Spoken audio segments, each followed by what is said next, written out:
Hello students, आज हम पढ़ने जा रहे हैं क्षितिज पाठ 13 सुमित्रा नंदन पंत का लिखा हुआ ग्राम श्री। इसका हम क्वेश्चन आंसर करने जा रहे हैं। आपको अगर कुछ समझ में ना आए तो आप बता दीजिएगा, और अगर आपको कुछ पूछना हो तो आप कमेंट बॉक्स में मुझे कमेंट करके पूछ सकते हैं। और अच्छा लगे तो चैनल सब्सक्राइब कर दीजिएगा और एक लाइक कर दीजिएगा। तो चलिए स्टार्ट करते हैं। ग्राम श्री सुमित्रा नंदन पंत का लिखा हुआ। क्वेश्चन नंबर 1, कवि ने गांव को हरता जनमन क्यों कहा है?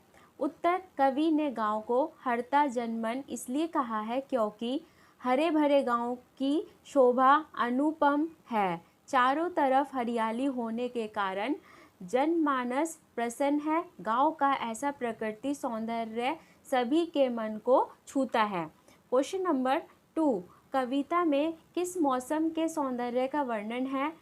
आंसर, कविता में बसंत ऋतु के सौंदर्य का वर्णन है। इसी ऋतु से पूर्व पेड़ों से पुराने पत्ते झड़ जाते हैं और उन पर नई नई कोपले, पत्तियाँ, फूल और फल आने शुरू हो जाते हैं। फसलों तथा सब्जियों के फलने फूलने का भी यही समय होता है। खेतों में सरसों लहराने लगती है। चारों ओर मनोरम वातावरण होता है। क्वेश्चन नंबर 3, गांव का मरकट डिब्बे सा खुला क्यों कहा गया है? आंसर, खेतों में हरियाली छाई हुई है।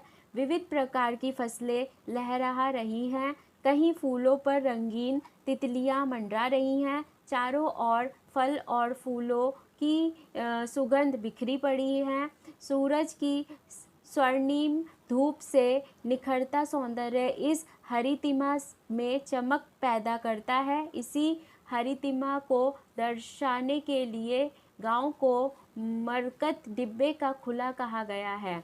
क्वेश्चन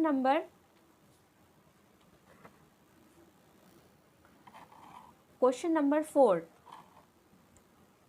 अरहर और सनई के खेत कवि को कैसे दिखाई देते हैं? उत्तर, अरहर और सनई के खेत कवि को ऐसा प्रतीत होते हैं जैसे वसुधा ने फलियों के रूप में अपनी कमर पर सुनहरी रंग की करधारी बांध रखी हो, जो हवा में हिलकर मधुर स्वर उत्पन्न करती है।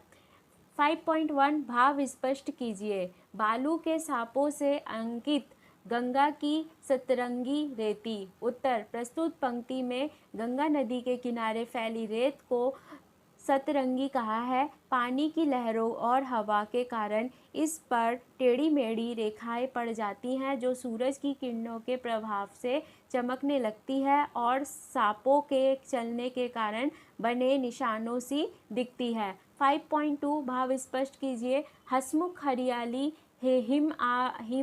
हिमातप सुख से अलसाइए सोए। उत्तर, ओस से युक्त हरियाली सूरज के प्रकाश में जगमगाती हुई हसमुख सी प्रतीत होती है। सर्दी की धूप में खिली खिली होती है।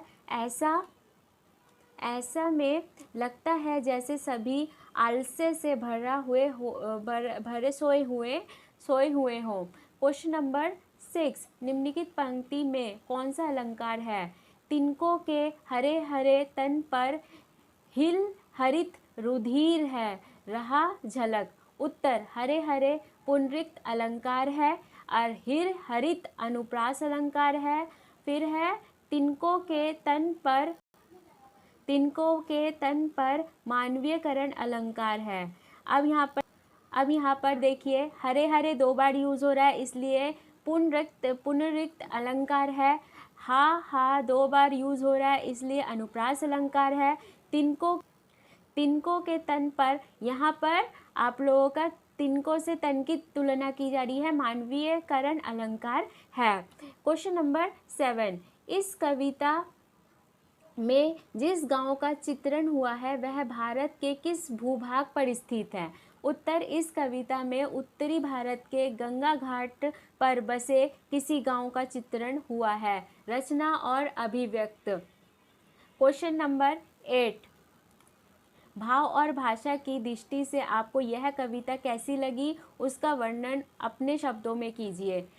उत्तर, प्रस्तुत कविता भाव और भाषा दोनों दृष्टि से अत्यंत सहज और आकर्षक है। प्रस्तुत कविता में प्रकृति को लुभावना और सुंदर वर्णन हुआ है। कवि ने प्रकृति का मानवीकरण किया है। कविता की भाषा भी अत्यंत सरल, मधुर और प्रभावमयी है। अलंकारों के सुंदर प्रयोग से कविता के सौंदर्य में चार चांद लगा गए हैं।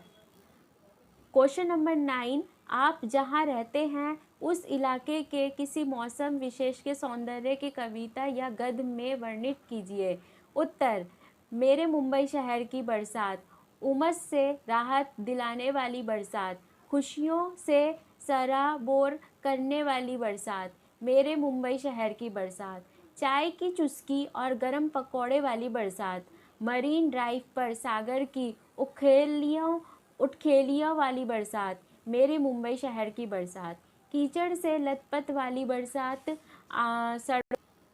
सड़कों पर ट्रैफिक जाम वाली बरसात, मेरे मुंबई शहर की बरसात, आपाधापी और रेलम पेलम वाली बरसात, मजदूरों से रोटी रोजी छीनने वाली मेरे मुंबई शहर की बरसात, ऑफिस स्कूल से छुट्टियाँ की आस बढ़ाने वाली बरसात, मन अंतर आत्मा को छूने वाली बरसात, मेरे मुंबई शहर की बरसात।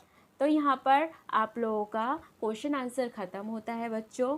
आपको अच्छा लगे तो सब्सक्राइब कीजिएगा, कुछ पूछना हो तो कमेंट कीजिएगा और एक लाइक बटन दबा दीजिएगा। चलिए, अब तक देखने के लिए धन्यवाद।